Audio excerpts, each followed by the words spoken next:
श्रीदेवा सत्यनारायणा, संपूर्ण सृष्टी आज एका क्लिष्ट आणि महत् संकटातून जात आहे. या कठीण काळातून बाहेर पडण्यासाठी जे बळ आवश्यक आहे ते तुम्हीच देऊ शकणार आहात.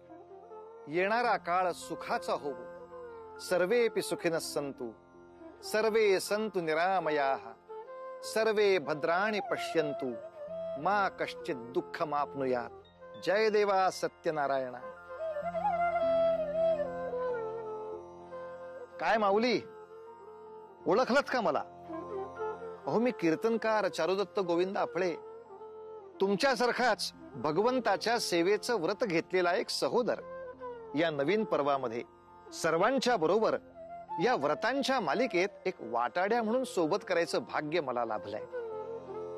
माऊली, तुला माहित आहेच, संपूर्ण जीवसृष्टीला ज्या एका मरगळीनं ग्रासलं आहे त्याला दूर करण्याचं मंगल कार्य घेतला वसा टाकू नको या मालिकेद्वारे आपण करतो. ही नवसंजीवनी आपल्याला प्राप्त व्हावी म्हणून आज मुद्दामून आम्ही या श्री सत्यनारायण पूजेचा घाट घातला आहे.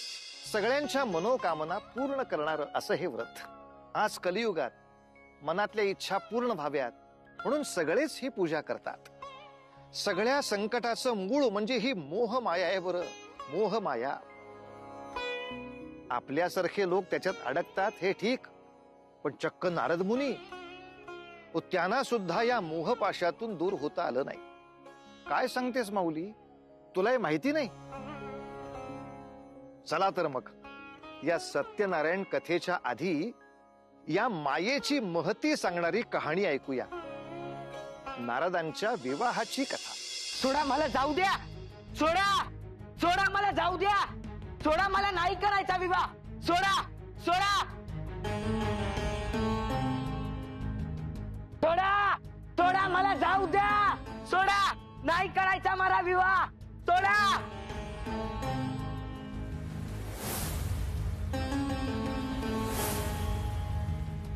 सोडा, मला नाही करायचा विवाह. जाऊ द्या मला. मला जाऊ द्या. सोडा, सोडा मला. ओम केशवाय नमः. ओम नारायण नमः. ओम वासुदेवाय नमः. ओम गोविंदाय नमः. ओम भास्कराय नमः. ओम केशवाय नमः. ओम नारायणाय नमः. ओम वासुदेवाय नमः. सोडा, मला नाही करायचा विवाह. सोडा, सोडा मला. असा अविवेकी वागू नकोस. नाही, माझं मत ठाम आहे. मी हा विवाह करणार नाही. अरे तू पळाला. देवी, संपूर्ण सृष्टीचे जनक म्हणून कार्य करीत असताना आज आपल्या पुत्रांचा विवाह संपन्न होताना पाहणे हे एक आगळेच समाधान आहे. एक पिता म्हणून आज आपल्या कर्तव्याची आणखी एक पायरी सर झाल्याचा आनंद देखील होतोय.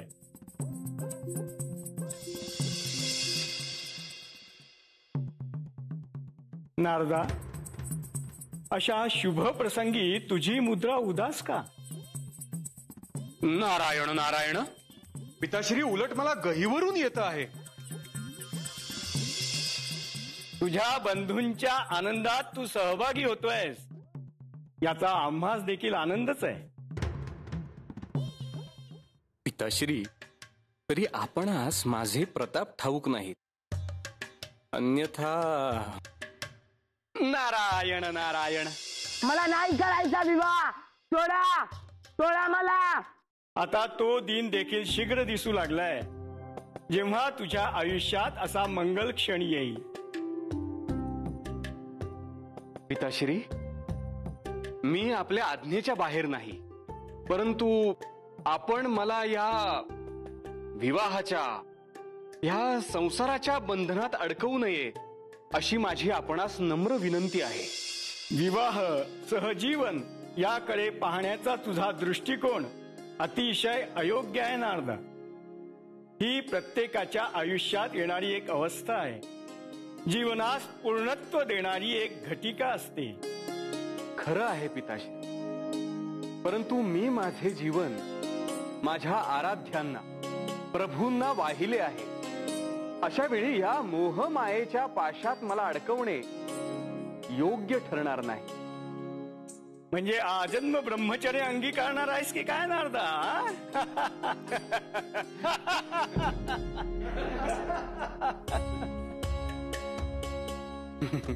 नारायण नारायण.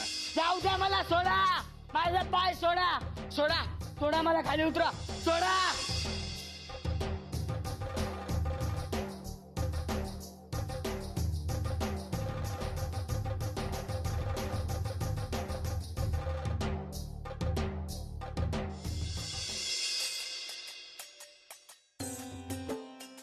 प्रभू, वधू तर उपस्थित आहेत, परंतु वर अद्याप आलेले नाहीत.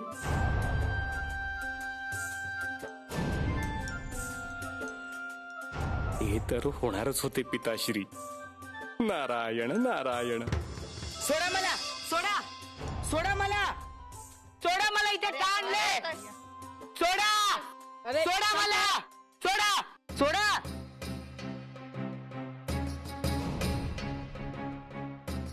पिताश्री, मला क्षमा करा, परंतु मी हा विवाह करू शकत नाही.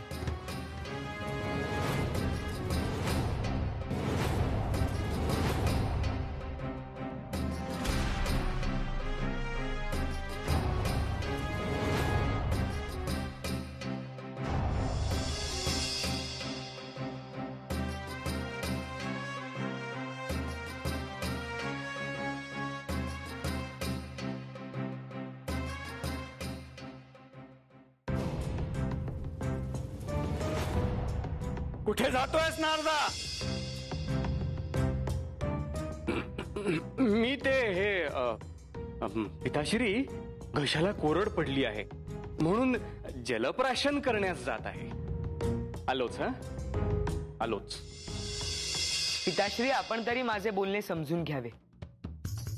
जे इप्सित आपणास साध्य करायचे असते त्यास एक सुनिश्चित मार्ग असतो. आपणास जर ब्रह्मस्वरूप ध्यात करून घ्यायचे असेल, त्याला अंगीकरून घ्यायचे असेल, तर विवाह हा अनुचित मार्ग असेल. या मोहपाशात अडकून सत्यस्वरूप जाणून घेणे हे केवळ अशक्य आहे. पिताश्री,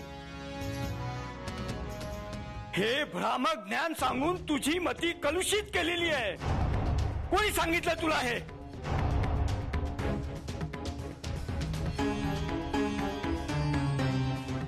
पिताश्री, आम्हाला हे ज्ञान आमचे ज्येष्ठ बंधू नारद मुनी यांनी दिले आहे.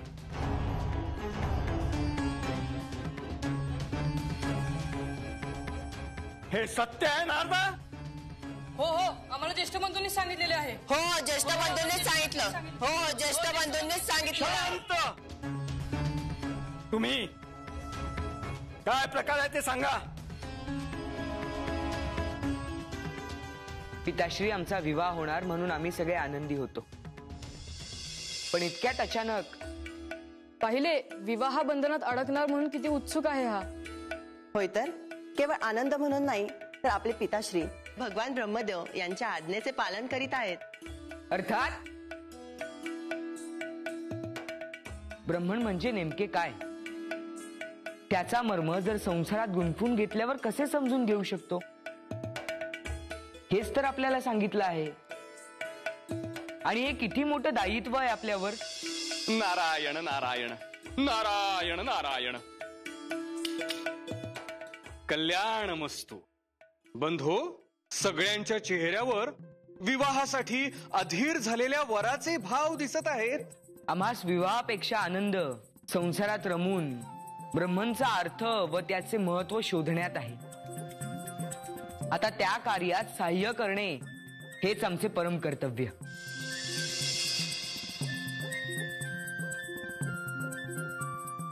हे काय आहे? हे एक फळ आहे बंधू.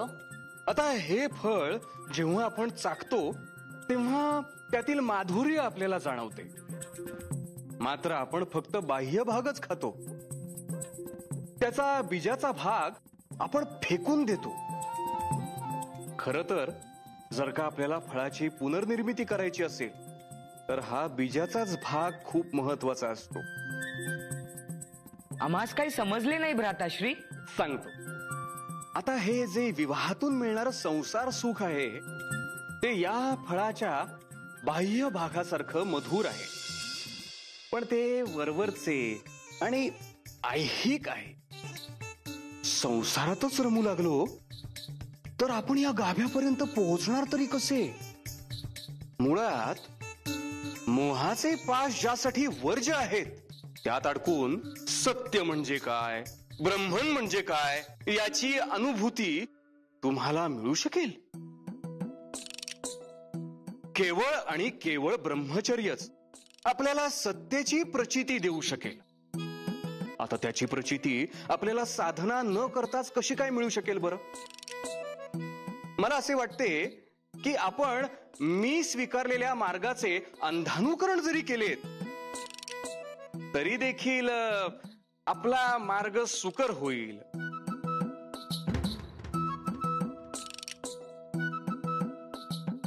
खरे आहे. मोक्षाचा मार्ग हा केवळ ईश्वर साधनेनेच प्राप्त होईल, मोहाच्या धाग्याने नव्हे. भ्राताश्री, आपण मला योग्य मार्ग दाखवला. नारायण नारायण.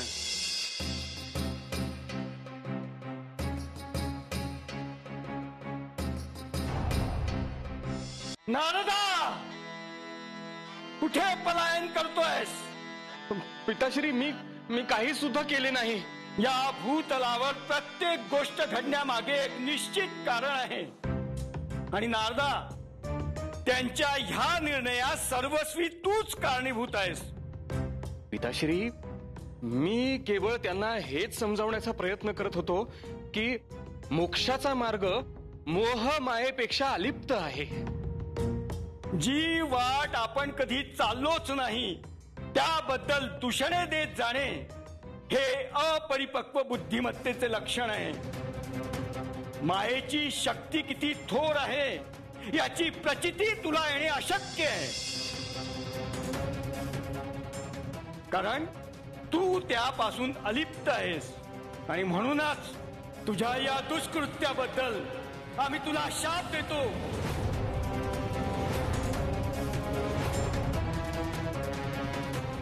की जोपर्यंत मायेची महती तुला समजणार नाही, त्याची अनुभूती तुला होणार नाही, तोपर्यंत मोक्षाचा मार्ग तुला सापडणार नाही. या भौतिक जगतातून तुझी तोपर्यंत सुटका नाही.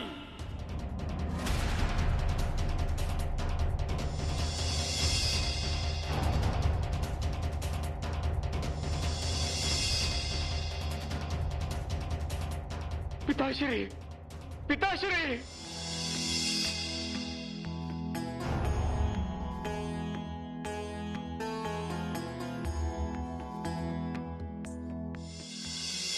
नारायण नारायण नारायण नारायण. प्रभू, प्रभू रक्षा करा. प्रभू, मला यातून मार्ग दाखवा. अत्यंत बिकट परिस्थितीमध्ये सापडलो आहे मी. मुनिवर, आधी आपल्या आराध्यांना भोजन तरी संपन्न करू द्यावे. अरे रे, देवी क्षमा असावी. प्रभू, मी सुद्धा माझी समस्या घेऊन अशा क्षणी आलो आहे जेव्हा आपण भोजन ग्रहण करत आहात. प्रभू, क्षमा असावी. मुनिवर, जे घडले आहे ते आम्हास ज्ञात आहे आणि त्यास कारणीभूत आपणच आहात.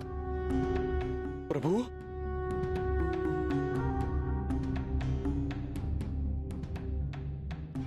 नारायण नारायण. प्रभू, मला भौतिक जगताचे अप्रूप नाही, त्यात स्वारस्य नाही. मोह माया इतकेच काय, कुठल्याही रिपूचा देखील माझ्यावरती प्रभाव नाही. आराध्यांची सेवा हेच माझे प्राक्तन. अशा वेळी ब्रह्मदेवांनी मला श्राप दिला. त्यामुळे माझ्या अस्तित्वालाच धोका निर्माण झाला आहे. प्रभू, आपणच यातून काहीतरी मार्ग काढा. हे मायेचे पाश नकोत, हवे तर वैराग्य द्या.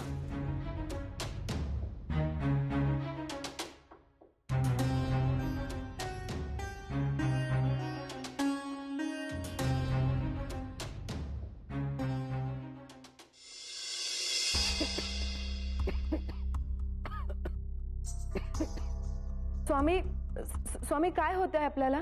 देवी, प्रभूंना ठसका लागला वाटते. जल कुठे आहे? जल द्या. हो, आलोच मी जल घेऊन. मी आलोच प्रभू, जल घेऊन.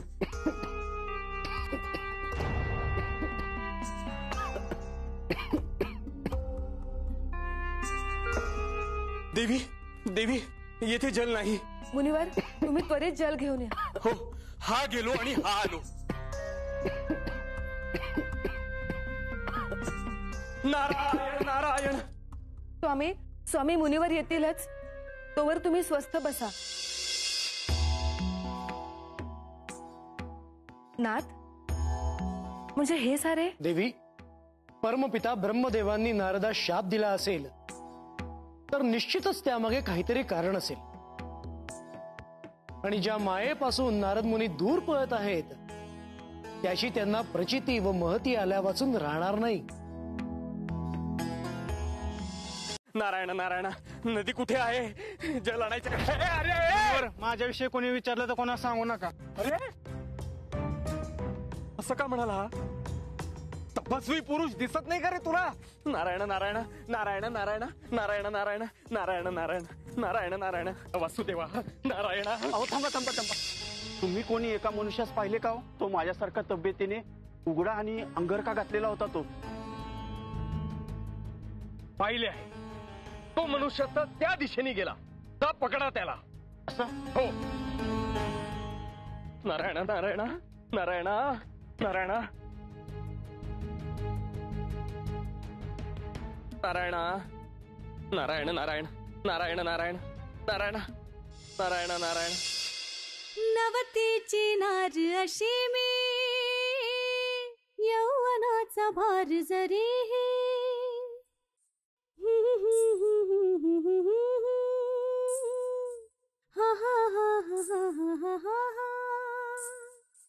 नवतीची नार अशी मी, यौवनाचा भार जरी नजरेने करतो हा खुणा, हो कुण्या देशीचा पाहुणा. नजरेने करतो हा खुणा, हो कुण्या देशीचा पाहुणा. नवतीची नार अशी मी, यौवनाचा भार जरी नजरेने करतो हा खुणा, हो कुण्या देशीचा पाहुणा. नजरेने करतो हा खुणा, हो कुण्या देशीचा पाहुणा. नवतीची नार अशी मी, यौवनाचा भार जरी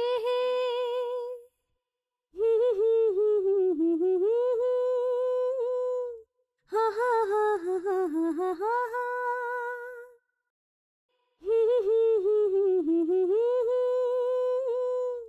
हा हा हा हा हा हा हा.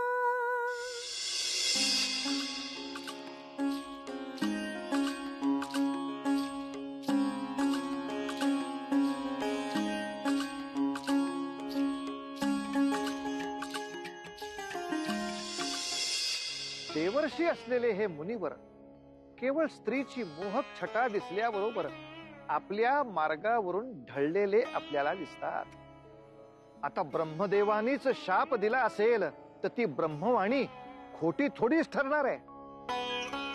पण महत्वाचं सांगायचं असं माऊली, की माणसाच्या चारित्र्याची तेव्हाच परीक्षा होते जेव्हा आपल्यावर परीक्षेची वेळ येते. नारद मुनींच्या बाबतीत आता जे घडतंय ते हेच आहे. आता या परीक्षेमध्ये मुनिराज उत्तीर्ण होतात का हे उद्याच्या भागात बघावं लागेल. तोपर्यंत माऊली, उतू नका, मातू नका, घेतला वसा टाकू नका.